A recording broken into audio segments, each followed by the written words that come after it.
Good morning, everyone.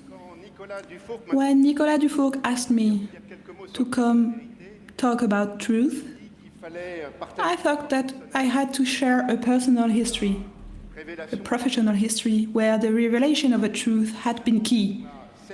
After all, when you have only 7 minutes, you need a concrete element. Sharing a story, an experience, and looking to treat what it can from it.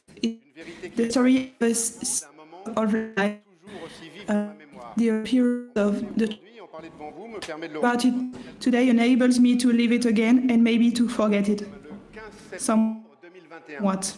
It's the 15th of September 2021 in my office.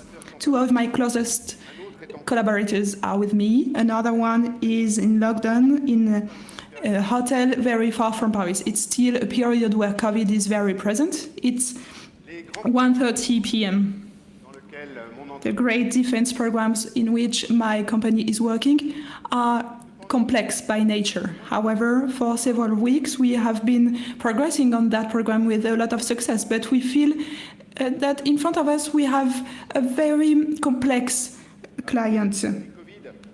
You have to say that these COVID years des grands programmes internationaux.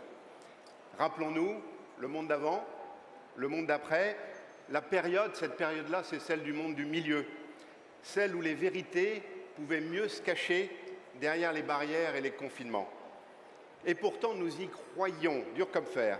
Et quand il peut y avoir plusieurs scénarios, même si les doutes peuvent exister, on s'accroche au plus probable. On construit une vérité, on fait tout pour y croire et tout pour le partager. Alors, dans cette année 2021, les déclarations d'un ministre au mois de juin avaient pu nous faire douter. Penses-tu vraiment qu'ils peuvent le faire? Mais ces programmes au long cours sont basés sur la confiance, et la confiance de notre client en direct était notre phare, notre référence. Combien de fois nous est-il arrivé dans nos vies professionnelles, dans nos vies personnelles, de ne pas exprimer un doute, l'hypothèse d'une vérité alternative, craignant par là même de donner l'impression de ne pas y croire, de ne plus faire partie du projet collectif. Alors on finit par se rallier à la vérité communément admise, au chemin de plus grandes pentes. Le premier qui dit se trouve sacrifié, disait Guy Béard dans sa chanson La Vérité. La vérité serait-elle multiple finalement? Le 15 septembre au matin, nous recevions le dernier document preuve que nous étions dans le vrai, que les doutes n'avaient plus de place pour grandir. La définition du navire était validée, tout était vert, on a vu 7 jalons majeurs à tenir pendant l'été, la faisabilité industrielle, tout était validé, les équipes pleinement rassurées. On se souviendrait du 15 septembre. Elle décide d'aller fêter ce moment au bar du coin, prendre une bière. Et elle savait que j'étais invité à une réunion téléphonique avec le ministre à 13h30. Mais la vérité, le programme allait se poursuivre. C'était une évidence, j'allais venir les rejoindre et nous allions fêter ça. 13h30. Ring, ring, ring. Les premiers mots résonnent encore si fort 4 ans après. Good afternoon, Mr. Pomelet, and thank you for being available at short notice. Blah, blah, blah, blah, blah, blah, blah, blah, blah. We have decided not to proceed with the Australian submarine program. Les masques tombent, le mensonge s'efface, une autre vérité éclate. S'ensuit ce moment suspendu où le réel n'existe plus, mensonge et vérité s'entrecroisent. Pendant quelques minutes, nous sommes 4 à le savoir. 3 dans ce bureau à Paris et un, auquel je pense toujours, qui est dans sa chambre d'hôtel en Australie en début de confinement et qui s'apprête à y passer 2 semaines. Il était directeur du programme qui venait d'être annulé. Ces minutes durent une éternité. Et maintenant, que vais-je faire? Disait Gilbert Bécaud dans sa chanson. Alors la suite, elle est connue, elle est médiatique, elle est publique, le coup dans le dos, la rupture majeure de confiance, le mensonge au sommet de l'État. Dans nos affaires, et tout particulièrement quand elles entrecroisent des enjeux industriels et politiques, les mondes parallèles existent. Plusieurs vérités se combinent et les fameux signaux faibles, qui sont les échos parfois fossiles des différentes vérités, ne doivent jamais être ignorés.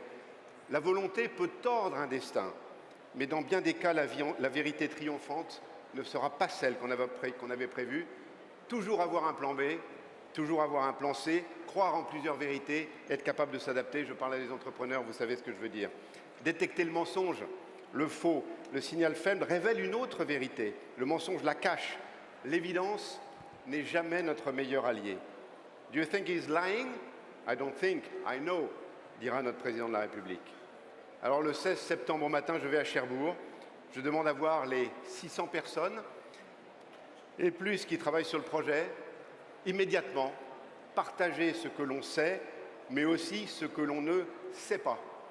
Car si on ne sait pas, ce n'est pas la peine d'inventer une autre vérité, surtout quand les repères sont brisés.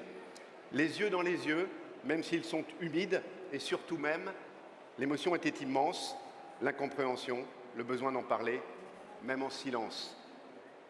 C'est finalement ce que je retiendrai de plus fort de ces 24 heures. Être un parmi tous, tout de suite, partager le doute, répondre aux questions sans mentir, jamais mentir, avec ce que l'on sait et surtout ce que l'on ne sait pas.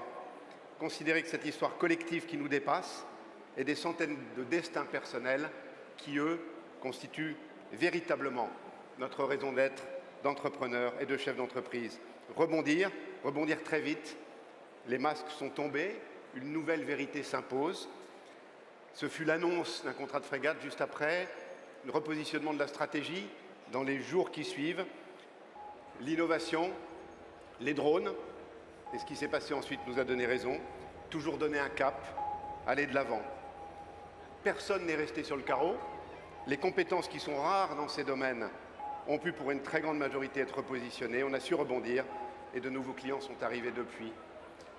De temps à autre, le sujet australien revient dans l'actualité. Tout ne se passe pas exactement comme prévu, en tout cas, semble-t-il.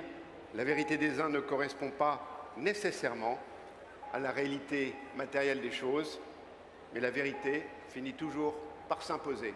Merci.